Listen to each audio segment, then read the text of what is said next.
a year and a half now?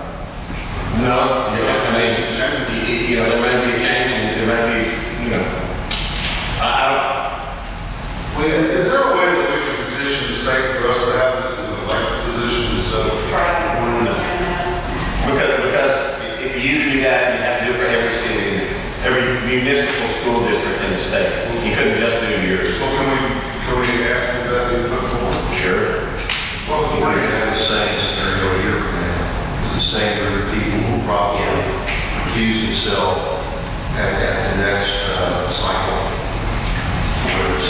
I do know when we were going back for this for another reason, there are a couple of AG's opinions out there, guys. You'll remember we talked about this. If you keep getting in a situation where you can't move, you're paralyzed because you can't have a forum to vote for issues of 3 or 4 of you applied for there. There have been some issues. There's a couple of opinions where it says you have no choice but to vote. And so some of the people who feel disqualified because they have this conflict have to come and vote, and they're allowed to be. But it's really, really disfavored. And you guys would have to be satisfied that, Well, if there's no way around it, everybody can vote. Right. I don't know, maybe some just would refuse. I mean, there are some, it's a personal, see, if they vote and violate the ethics laws, it's not your problem, it's their problem. So one of them may say, okay, if I have to vote to make a quorum, it's great enough to where I'm willing to do it. The next one might say, I don't care if we never have a school board trustee, if I vote, if I think you violate the law, I'm not doing it. I represent you guys, I can't represent an individual against this board, so they got to make that call on their own. I'll say that situations change. People retire and conflicts go away. Relationships change. Maybe somebody has a conflict on one issue and not another issue. I don't think you can say if you don't have a quorum now, you'll never have a quorum, or you wouldn't have a quorum with another, in another meeting. I just don't know the reason. I know Peg's husband works at the hospital, maybe that's why she's out. I know Bernie's wife works at the school, that's why he feels like he shouldn't do it. The mayor leaves because his wife is an administrator at the school. I mean, I understand why people do it. Carolyn mentioned her daughter. If it keeps happening, then we're going to have to find a way for somebody to go ahead and vote. So even when the board comes back and includes the mayor, who cannot make a motion that the mayor has to remain for games. So if you vote to break up, if we are going to get so close to the edge, I'd rather get those attorney general's opinions that talk about when you have an inability for somebody to vote, and make sure we carefully follow that line. If the mayor comes back, what that does is that allows Leonard to vote. I have no idea what people are going to vote, but just think that Leonard says, okay, well, I'm going to vote, and if y'all split, you get 2-2 split, and the mayor has to vote. Well, not only has he been forced to preside, now he's forced to crack the deadline. He's forced to vote and make a choice. The mayor might tell you, I'm willing to preside in order to get us off dead center. But if you put him in a position where he has to vote, he might say, I'm not willing to do that. We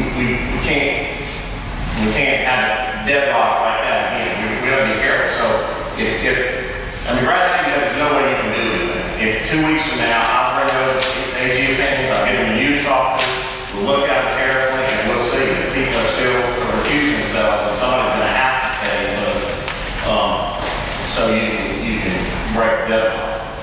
I don't think I don't know why people are recusing themselves. They didn't tell me, other than Carolyn announced it. I don't think anybody's recusing themselves over one of these 2 particular candidates. So I don't see it resolving.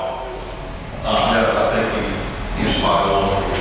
It's a status. It's not about a particular candidate. So all you can do is nothing tonight. 2 weeks from now, I'll bring those AG opinions and we'll see if we would just put a take under back on the 21st. yeah. Because there's no form. You cannot act. There's nothing you can do.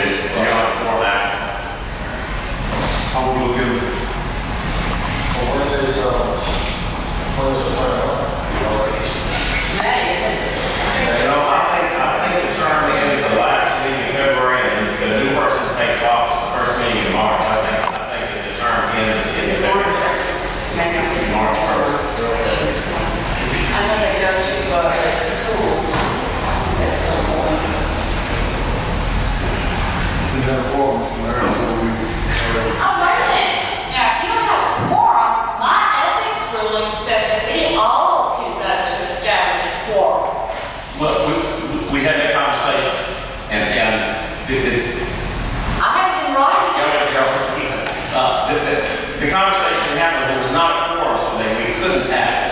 And the question was, well, everybody keeps accusing themselves, we'll never have a quorum, what do we do? And that's what I mentioned to them, the ethics ruling that you're referring to, that in cases where you can't act, that sometimes you have to vote, and you have to act. I don't know that opinion went so far as to say everybody has to vote. I think it's an individual choice. So I told them that you can't act, you don't have a quorum. I will bring those rulings back at the next meeting, and you will have to decide. Somebody will have to decide, are they willing to vote? You know, now, if your opinion says you're entitled to. Yeah, I asked, if you remember, you helped me write that, and my opinion said, and it was addressed to Mrs. Carolyn Anderson, and it said, if your vote is needed, in many instances in small towns, it is difficult to establish a quorum on the city government to vote on the school board, because most schools in small towns are the largest employers. You and all the other recused people are eligible to vote. I remember it, and I remember you said that. I'm willing to vote tonight if they ask the question. And that's the story, and I don't know if you said so. I don't see how you can table it if I was never given the option to vote on it. All right, let me make sure this repeats myself again. Right. The mayor and Ms. Cooper.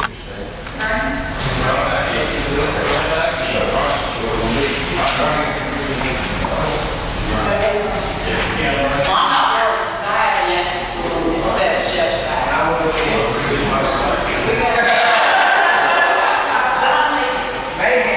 At some point, somebody's got to step up.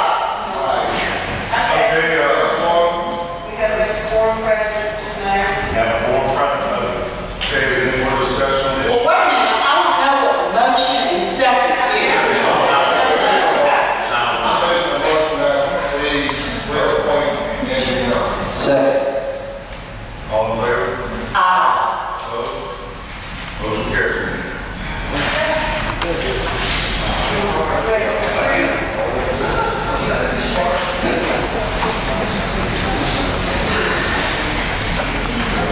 I couldn't say you had that ruling, it was an ethics rules. It wasn't ethics. It's confidential, you can say it. I didn't say it, I had it in writing. It was to you, it wasn't me. And I'm not in violation of the Hatch Act either.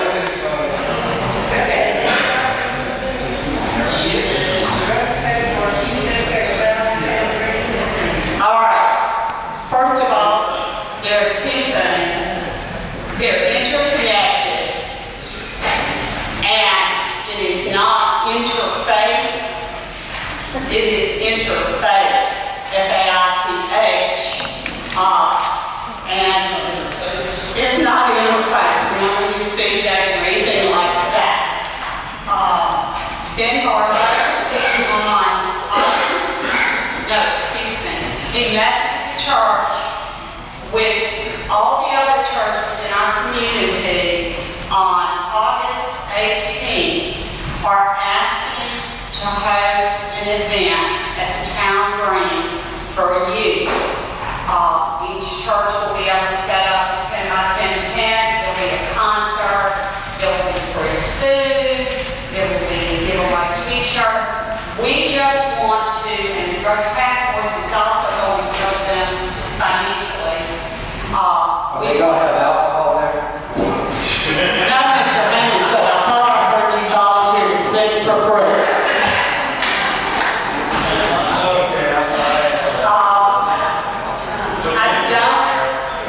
I don't have these times, it's on a Saturday for the August day. They're just asking what process they need to go through. So the August 18th, and I will give you the specifics. So we're going to tell them what process, because they're going to do it first. Okay. The drug task force, you can do this around. Youth interfaith, actually it is, Interfaith. It's called the Refuge.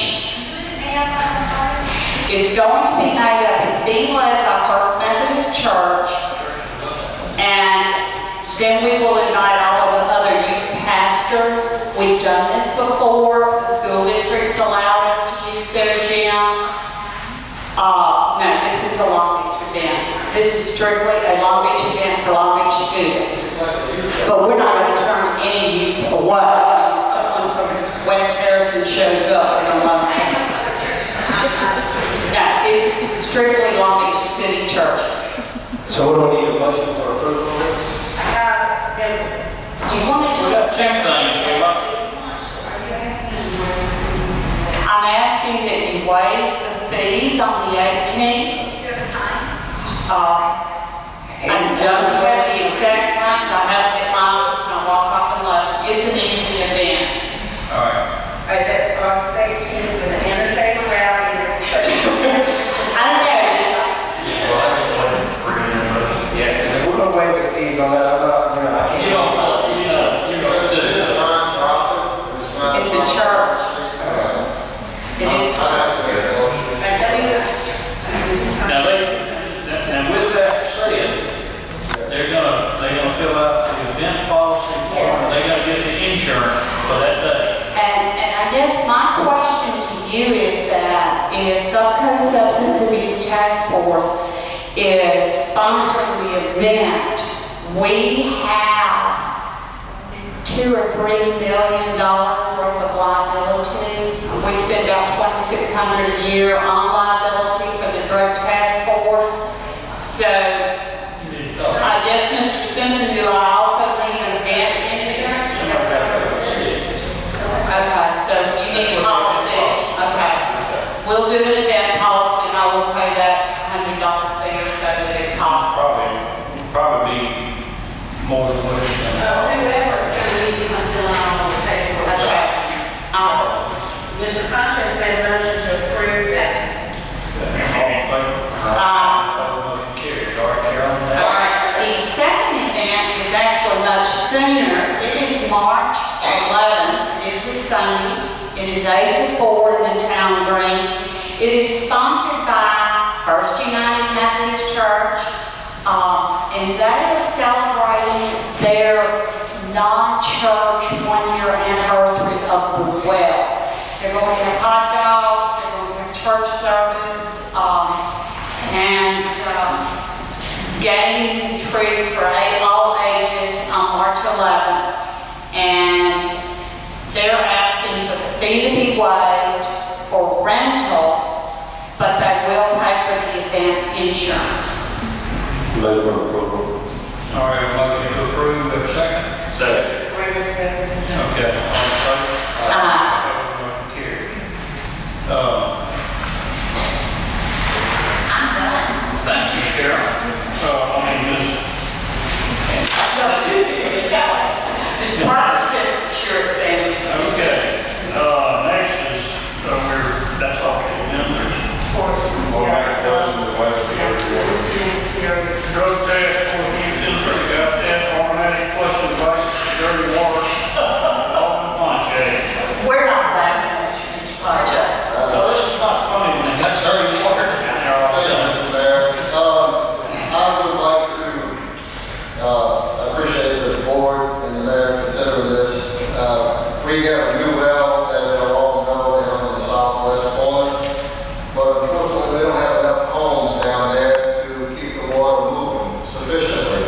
And what's happening is it's causing all that area on that southwest corner to still have dirty water, stained water. Sometimes it's worse than stained. Darrell Wilson, thank you very much, has come up with this idea, and we've been kicking this around for months, and finally, it's worked in other areas, and I thought it would be great for us to implement this over there in that corner, in that area, until we get some rooftops where that's what so, if this is part of the board, I would greatly appreciate us purchasing these units so we can put them in a critical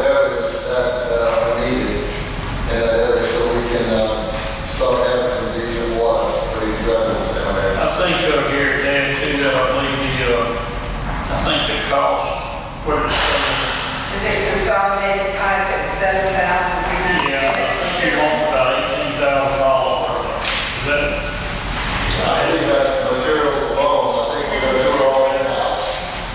The labor, we're going in-house. So which, coverage that's only central pipe or consolidated? Which one? The vote is up to Darrell, and do y'all want to make a motion and it be Darrell picks the Well, if it's the pleasure of the board, I'd like to go ahead and have this approved tonight and let him make a decision, which one he would like to order.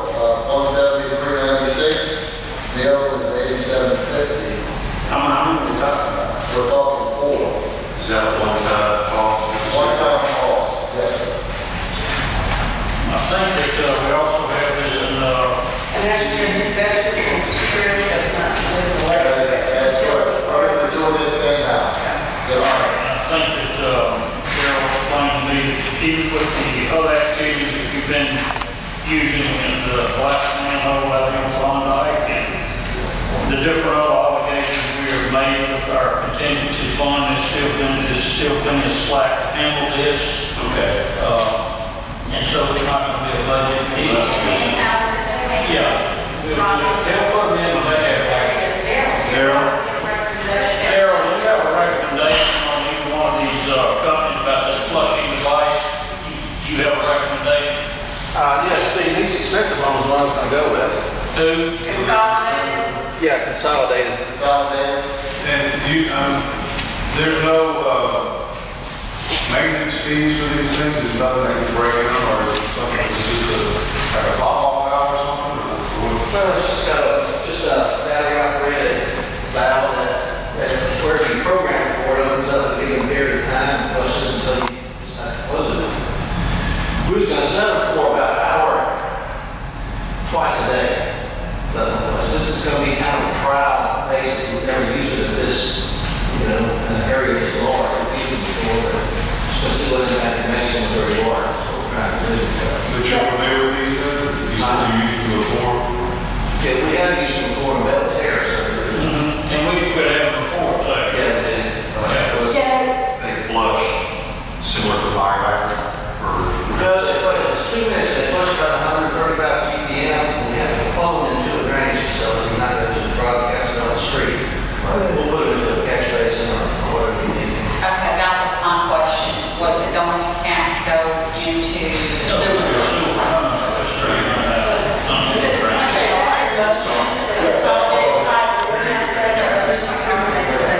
Okay, all in favor of this motion? Opposed, motion carries. City attorney? Just want to remind you, only thing I need to do is remind you guys that because of the trial, we got backed up on Jefferson last time. It's reset for this coming Monday at either 9 or 9:30, same place. So if anybody wants to watch, That was it's Central